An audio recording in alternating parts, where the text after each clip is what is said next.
युवा चैनल और आज हम लेके आए हिंदू किस नबी की उम्मत है। सो देखा जाए तो हमने कितना ज़्यादा हमने पढ़ा है इस्लाम के बारे में और साथ में मुस्लिम्स के बारे में, तो हमें ये काफ़ी चीज़ पता लगी है कि भाई हर किसी के लिए मतलब वहाँ पे प्रॉफिट भेजा गया था। और चाहे ऑफकोर्स हमें ये पता है कि प्रॉफिट मोहम्मद लास्ट प्रॉफिट थे, लेकिन उससे पहले बहुत सारे लाइक कितने कुछ 1 लाख से ऊपर कुछ कोई नंबर है जो मेरे को याद नहीं आ रहा, बट उतने अराउंड बताए गए हैं कि प्रॉफिट्स आए थे। तो ऑफकोर्स देखा जाए तो कुरान में सारे प्रॉफिट्स का नाम नहीं लिया गया है, तो क्या इंडिया के लिए भी कोई प्रॉफिट आया था वो चीज़ के बारे में हमें नहीं पता। सीरियसली। और मतलब कि यार हो सकता है कि इंडिया में भी मतलब कि उस टाइम कोई प्रॉफिट आया हो और हम लोग जानेंगे कि मतलब कि हम लोगों की ऐसा माना जाता है कि हिंदू जो है वो तो बिल्कुल ही अलग माने जाते हैं ना मुस्लिम से। तो यार ये कैसे पॉसिबल हो सकता है कि जो हिंदू है वो भी किसी नबी की उम्मत मानी गई है। तो ये मतलब कि लिटरली बहुत ज़्यादा इंटरेस्टिंग वीडियो होने वाली है। और दूसरा ये भी है कि जो हिंदुज़म है उसको मतलब कि सबसे पुराना रिलीजन माना जाता है। अभी तक जितने भी वर्ल्ड में एग्जिस्ट करते हैं रिलीजन उसमें सबसे ज़्यादा पुराना हिंदुज़म ही माना जाता है। तो देखते हैं कि इस वीडियो के थ्रू हम लोगों को क्या जानने के लिए मिलता है और क्या हिंदू भी किसी नबी की उम्मत है कि नहीं है ये भी जानेंगे। तो स्टार्ट करते हैं वीडियो को। कुरान करीम की सूरह रअद में अल्लाह ताला वाज़ेह तौर पर फरमाते हैं कि हमने हर कौम के अंदर नबी और डर सुनाने वाला भेजा। फिर हदीस मुबारका से हमें पता चलता है कि पूरी दुनिया की हर एक कौम और हर एक जगह इंसानियत जहां आबाद थी 1,24,000 पैगंबर भेजे गए, लेकिन नाम से जिक्र सिर्फ और सिर्फ 25 पैगंबरों का है। क्योंकि अगर इन सब के नाम, जिंदगी और कौमों के हालात बयान होते तो ये कुरान करीम हिदायत और इबरत की किताब के बजाय तारीख की किताब ज्यादा मालूम होती। ये बात भी इसलिए सही इनका है। जिक्र करना जरूरी नहीं था। मगर आज हिंदू मजहब के मानने वाले लोगों का ये दावा है कि उनका हिंदू मजहब मुसलमानों की तारीख से भी हजारों साल पुराना है और न ही हिंदुस्तान की सरजमीन पर कोई नबी भेजा गया। उनके पास भी कुरान मजीद ही की तरह भगवान की तरफ से भेजी हुई किताबें वेदास की सूरत में मौजूद हैं, जिसमें किसी भी पैगंबर का कोई जिक्र मौजूद नहीं। जबकि सूरतुल अंबिया आयत 107 के अंदर अल्लाह फरमाते हैं कि हमने आपको तमाम जहानों के लिए यानी कयामत तक के इंसानों के लिए हिदायत बनाकर भेजा, जिसका मतलब है कि इसमें हिंदुस्तान की सरजमीन भी शामिल है। तो फिर हिंदू मजहब के मानने वाले इसका इनकार क्यों करते हैं? अगर उस सरजमीन पर कोई नबी वाकई ही नहीं भेजा गया तो फिर रसूल करीम सल्लल्लाहु अलैहि वसल्लम का जिक्र इन किताबों में कैसे मौजूद है? नूह अलैहिस्सलाम और उनकी कश्ती का जिक्र कैसे बयान हुआ है? हजरत ईसा अलैहिस्सलाम की वापसी का जिक्र कैसे बयान हुआ है? एक अल्लाह की इबादत का क्यों कहा गया है? अगर ये वाकई उस कौम के अंदर हिदायत के लिए आने वाले किसी नबी की तालीमात हैं जिन्हें वक्त के साथ बिगाड़ दिया गया, तो वो कौन से पैगंबर हैं? यानी सवाल ये है कि ये हिंदू किस नबी की उम्मत है? आइए सबसे बड़ा इन सवाल। सवालात का जवाब तारीख से जानने की कोशिश करते हैं और ऐसे हकाइक जानते हैं जो तमाम हिंदू पंडित, स्कॉलर और तारीखदान आज तक दुनिया से छुपाते हैं। हिंदू मजहब के मानने वालों का ये दावा है कि ये दुनिया का सबसे कदीम तरीन मजहब है। इतना कदीम कि जब सबसे इस्लाम पुराना। या मुसलमान लफ्ज का वजूद तक ही मौजूद नहीं था, जो कि सही भी है क्योंकि कुफ्र और शिर्क की 5,000 इब्तिदा उसी पहले। दिन से हो गई थी जब हजरत आदम अलैहिस्सलाम के बेटे काबिल ने हाबिल को कत्ल किया और उनसे अलग होकर कुफ्र और शिर्क के अंदर मुब्तला हो गया। हजरत इब्राहिम अलैहिस्सलाम की कौम भी बुत परस्त थी।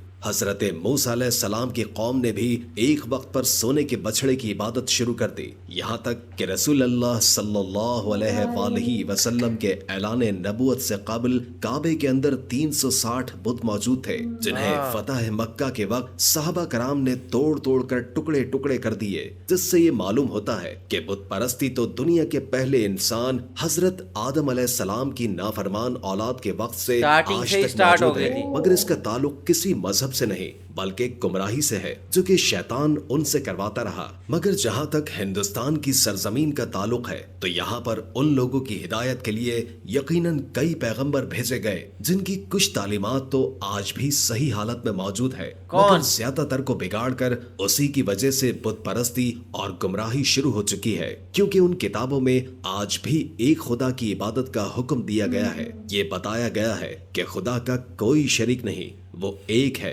उसकी कोई औलाद नहीं, मगर फिर भी उसकी कई मूर्तियां बनाकर उसके शरीक खुदा बनाकर उसकी पूजा होती है। और आज तक हिंदू मजहब के अंदर छोटे बड़े कई बिलियन बुत बनाए जा चुके हैं। हिंदू स्कॉलर्स का ये दावा है कि इस्लाम की शुरुआत آج سے 1400 سال پہلے ہوئی، مگر ہندو مذہب اس سے بھی پہلے دنیا کا پرانا ترین مذہب ہے، اس لیے اسلام کا ہندوستان کی سرزمین سے کوئی تعلق نہیں۔ مگر یہ کم عقل اس بات کو نہیں جانتے کہ دنیا کا پہلا پیغمبر ہی ہندوستان کی سرزمین پر اتارا گیا تھا۔ جی ہاں، حضرت آدم علیہ السلام کو دنیا میں اس وقت ہندوستان کی سرزمین سری لنکا کی ایک پہاڑی پر اتارا گیا تھا، جہاں آج بھی ان کے قدم کا نشان موجود ہے، یعنی سرزمین پر پہلا ہی قدم ایک مسلمان اور پیغمبر نے رکھا، جس کا مطلب اسلام کی ابتدا عرب سے نہیں بلکہ ہندوستان سے ہوئی، کیونکہ مسلمان یہ ہم لفظ نے کا کبھی نہیں مطلب سنا ہے پہلے۔ اپنی خواہشوں کو رب کے حوالے کرنے والا، اس کا حکم ماننے والا انسان۔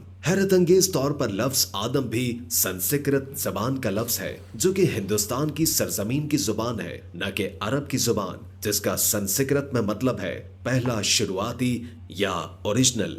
اس لیے آدمی کا مطلب ہے آدم علیہ السلام کی اولاد، جنہیں قدیم سنسکرت کی کتابوں کے اندر سمبھوا منو کہہ کر پکارا گیا ہے۔ اگر ہندو کسی طرح سے ان کے وجود کا انکار کرنے کی کوشش کریں تو ایسا بالکل ناممکن ہے، کیونکہ ان کی مقدس کتاب رگ وید اور ویویش پرانا میں آدم علیہ السلام کی تخلیق، فرشتوں کا انہیں سجدہ کرنا، آدم علیہ السلام سے حضرت حوا علیہ السلام کی تخلیق، شیطان کا ان دونوں کو بہکا کر جنت سے نکلوانا اور پھر زمین پر اتارنے کا ذکر واضح طور پر موجود ہے۔ ویویش پرانا چیپٹر 42:7 کے اندر یہ تمام واقعات بیان ہے، بالکل ایسے ہی جیسے قرآن پاک کی سورہ بقرہ اور انجیل مقدس میں بھی۔ متیس پرانا میں لکھا ہے کہ خدا نے آدم علیہ السلام کے جسم کو 2 حصوں میں تقسیم کیا، ایک کو سمبھوا منو یعنی آدم اور دوسرے کو فیمیل یعنی شتروپاکا بنایا، جنہیں مسلمان حضرت بی بی حوا علیہ السلام کے نام سے جانتے ہیں۔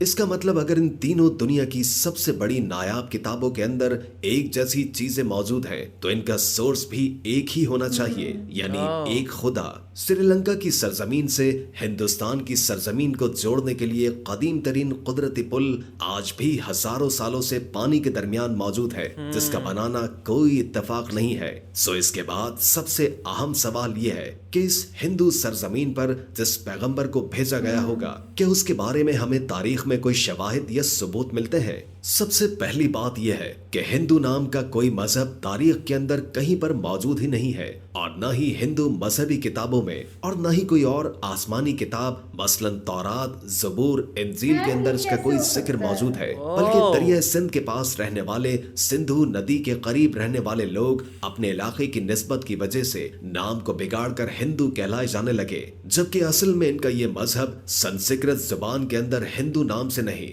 سناتن دھرم کے نام سے تاریخ میں موجود ہے، جس کا عربی میں مطلب ہے مذہب پر قائم رہنے والا، جس کا بالکل ایسا ہی مطلب قرآن کریم کی سورہ روم کے اندر بھی موجود ہے، جہاں پر اسلام کو ہمیشہ باقی رہنے والا دین کہا گیا ہے، یعنی سناتن دھرم کا مطلب بھی مذہب اسلام ہے۔ تاریخ کے حوالوں اور مضبوط دلائل سے یہ پتہ چلتا ہے کہ یہ وید کسی اور پیغمبر پر نہیں بلکہ آدم ثانی یعنی حضرت نوح علیہ السلام پر اتارے گئے، جس میں انہیں نوح کہا گیا ہے۔ ویدوں میں پیغمبر اور عظیم شخصیات کے لیے منو کا لفظ کہا گیا ہے، یعنی نوح علیہ السلام کو بڑے سیلاب والا منو کہہ کر بیان کیا گیا ہے، اور ان کی کشتی سے لے کر سیلاب تک کا تمام تر واقعہ تفصیل سے موجود ہے، جیسے کہ قرآن کی سورہ ہود میں اور بک آف جینیسس چیپٹر 7 کے اندر بھی یہ بیان ہے۔ ویدوں میں لکھا ہے کہ جب بڑے سیلاب کے بعد دنیا پھر سے آباد ہوگی تو میں ان ویدوں کو نافذ کروں گا، اور بھاویش پرانا چیپٹر 42:7 کے اندر نوح علیہ السلام کے طوفان کے بارے میں بیان کیا گیا ہے، اور یہ بھی کہ اس منو کو خدا نے کشتی بنا کر اس کے اندر جانداروں کو سوار کرنے کا حکم دیا، جس کے بعد ایک عظیم طوفان آیا جس نے ہندوستان کی سرزمین پر زندگی کو ختم کر دیا۔ لفظ نوح سنسکرت زبان کے اندر بھی موجود ہے، جس کا مطلب ہے کشتی والا، وہی مطلب جو کہ عربی زبان کے اندر ہے۔ اس دوران یہ ویداس فیوچر کے بارے میں بیان کر رہی ہے کہ کیسے ایک بڑا طوفان آنے والا ہے اور کیسے ایک بار پھر انسانیت کی شروعات ہوگی۔ فرانس کے ایک رائٹر اے ڈباوس کو 40 سال تک پڑھا اور بتایا ہے کہ طوفان نوح کے بعد ہندوستان کی سرزمین ایک صحرا کی طرح تھی جسے آباد کیا گیا، اور خود ویداس بھی بار بار نوح علیہ السلام کو مخاطب کر کے ان کے واقعات کو بیان کر رہی ہے، جس کا مطلب ہے کہ ہندوستان کی سرزمین اور نوح علیہ السلام کے درمیان ایک تعلق موجود ہے، اور तूफान नूह के बाद जिन विदास को नाफिज करने का बयान किया गया था वो हजरत नूह अलैहिस्सलाम की तालीमात थी, जो उस तूफान के बाद हिंदू सरजमीन पर उनके एक बेटे की नस्ल से आगे फैलना शुरू हुई। उसके बाद उस कौम ने गुमराह होकर बुत परस्ती करना शुरू कर दी, क्योंकि तारीख के हवालों से हमें ये पता चलता है कि नूह अलैहिस्सलाम की कौम के जैसे देवी देवताओं की पूजा करने का तसव्वुर दुनिया में कहीं और मौजूद नहीं था। कुरान करीम में नूह अलैहिस्सलाम की कौम को साबी कहा गया है, जो कि इराक की सरजमीन को कहते हैं, जहां पर सिर्फ हजरत इब्राहिम अलैहिस्सलाम पैदा हुए, जिनकी कौम यही मुशरिक थी, जिन्होंने नूह अलैहिस्सलाम और उनके दरमियान आने वाले तमाम अंबिया की तालीमात को या तो बदल दिया था या फिर भुला दिया था और उन्हीं की पूजा करती थी। इसके अलावा ये फरिश्तों की इबादत किया करते थे, इसलिए खुदा के साथ साथ फरिश्तों की मूर्तियां भी बनाकर उन्हें भी खुदा का दर्जा देना शुरू कर दिया। बिल्कुल ऐसे ही जैसे हर बड़े काम पर अल्लाह ने फरिश्ते मुकर्रर किए हैं और वो हर बड़े काम पर अल्लाह की तरफ से पाबंद है, इसी तरह उन लोगों ने हर काम करवाने के लिए एक अलग अलग खुदा मूर्तियों की सूरत में बना दिया। ये लोग सितारों और आग के भी पुजारी थे, इसलिए आज भी हिंदू कौम सितारों के इल्म के अंदर इतना यकीन रखती है और आग की भी परस्तिश करती है, उसे मुकद्दस जानती है। मगर सबसे अहम सवाल ये है कि ये सब जानकर भी और अपनी किताबों के अंदर वाज़े तौर पर एक खुदा और पैगंबरों की तालीमात को वाज़े तौर पर देखकर हिंदू कौम इसका इनकार क्यों करती है, क्यों नहीं मानती कि अल्लाह के वादे के मुताबिक उनकी कौम के अंदर भी अल्लाह का पैगाम उतारा गया, उन्हें भी डर सुनाया गया। इस बात को समझने के लिए आपको सही बुखारी की एक हदीस मुबारक के बारे में जानना होगा, जो कि हजरत अबू सईद खुदरी रजी अल्लाह ताला अन्हु से रिवायत है कि रसूल करीम सल्लल्लाहु अलैहि वसल्लम ने फरमाया कि क़यामत के दिन हजरत नूह अलैहिस्सलाम और उनकी कौम को बुलाया जाएगा और अल्लाह ताला नूह अलैहिस्सलाम से ये सवाल करेंगे कि क्या आपने अपनी कौम तक मेरा पैगाम पहुंचा दिया था। हजरत नूह अलैहिस्सलाम फरमाएंगे कि बेशक मेरे मालिक। इसके बाद नूह अलैहिस्सलाम की कौम से पूछा जाएगा कि क्या नूह ने मेरा हुक्म तुम तक पहुंचा दिया था। ये लोग इनकार करेंगे, नहीं, हमारे पास कोई भी डर सुनाने वाला नहीं आया, हमें आपका कोई पैगाम नहीं मिला। अल्लाह ताला नूह अलैहिस्सलाम से फरमाएंगे कि आपका गवाह कौन है। वो फरमाएंगे कि हजरत मोहम्मद मुस्तफ़ा सल्लल्लाहु अलैहि वसल्लम और उनकी उम्मत। फिर तुम लोगों को पेश किया जाएगा और तुम लोग गवाही देना कि नूह अलैहिस्सलाम ने अपना पैगाम या अल्लाह का पैगाम पहुंचा दिया था। जिसके बाद नबी करीम सल्लल्लाहु अलैहि वसल्लम ने सूरह बकरा की आयत 143 पढ़ी और इसी तरह से हमने तुम्हें उम्मत वस्त बनाया, यानी दरमियानी उम्मत बना दिया, ताकि तुम लोगों पर गवाह रहो और रसूल तुम पर गवाह रहे। जिससे ये साबित हुआ कि हिंदू कौम कभी अपने नबी नूह अलैहिस्सलाम की तालीमात या किसी और पैगंबर को तस्लीम नहीं करेंगे और हिंदुस्तान की सरजमीन का असल मजहब इस्लाम ही है, जो कि बिगाड़ की वजह से अपनी असल शक्ल खो चुका है। तो हम ये बहुत ही हम लोगों को हमारे लिए शॉकिंग था कि कैसे जो आदम सलाम थे वो सबसे पहले मतलब कि हिंदुस्तान की ज़मीन में आए थे और उनके जो बेटे थे उनकी आगे हम लोग हज़रत नूह उनके हम लोग जो हिंदू हैं वो उनकी उम्मत है। तो ये बहुत ज़्यादा शॉकिंग था हमारे लिए। फिर उन्होंने स्टोरी पूरी बताई कि कैसे कैसे मतलब कि वो जो हज़रत नूह के आगे बच्चे थे है ना, डिसेंडेंट थे, वो कैसे मतलब कि मूर्ति पूजा करने लग गए। उन्होंने ही वो चीज़ शुरू करी और इससे पहले वो चीज़ कुछ भी नहीं थी। फिर उन्होंने बोला कि कैसे जो हिंदू है उसका कुछ मतलब ही नहीं है। फिर सनातनी का उन्होंने बोला कि मतलब है, बट यार सनातन धर्म ही बोला जाता है हिंदू को, तो हिंदू सनातन एक ही चीज़ मानी जाती है ना। तो बाकी ये पता नहीं कि कितना मतलब कि क्या है एक्चुअल में उनकी उम्मत है नहीं है। मुस्लिम्स के अकॉर्डिंग तो है लेकिन हिंदूज़ के अकॉर्डिंग नहीं है। तो ये जो टॉपिक है ये बहुत ही कॉम्प्लिकेटेड है। देखा जाए तो हमें प्रॉफिट नोआ के बारे में इससे पहले कुछ ऐसा पता नहीं था। तो यहाँ पे कहा गया है कि भाई प्रॉफिट नोआ जो थे वो यहीं इस धरती पे पैदा हुए थे।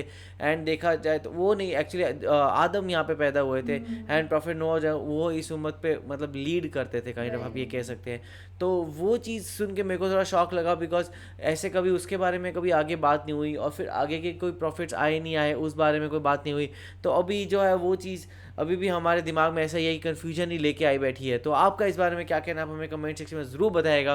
तो इसे लाइक करते जाइए, कमेंट करते जाइए, शेयर करते जाइए और सब्सक्राइब करते जाइए। बाय। बाय।